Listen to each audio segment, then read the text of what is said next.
Hello guys, welcome back to another question from the chapter integral functions, and let us see what do we have as the question.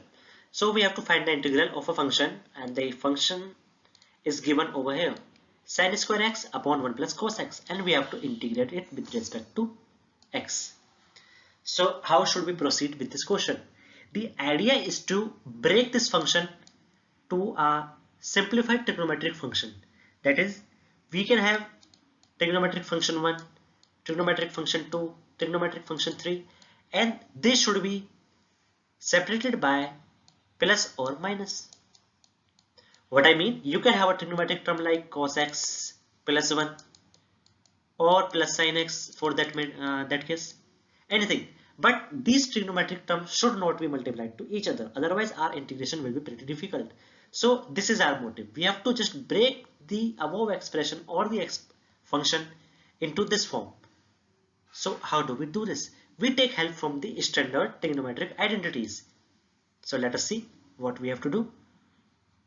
I'm erasing the redundant part. Okay. Now you all must remember the identity, that is sin x is equal to 2 sin x by 2 cos x by 2.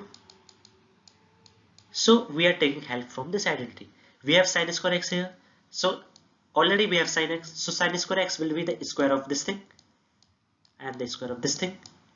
That will make it 4 sin square x by 2 cos square x by 2. And 1 plus cos x can be written as 2 cos square x by 2. How come we can write this thing?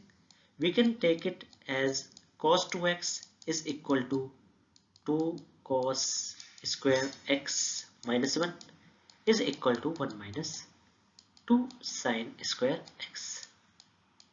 So just take the help of this identity and we can write 1 plus cos x as 2 cos square x by 2. So our term is finally simplified to 2 sin square x by 2.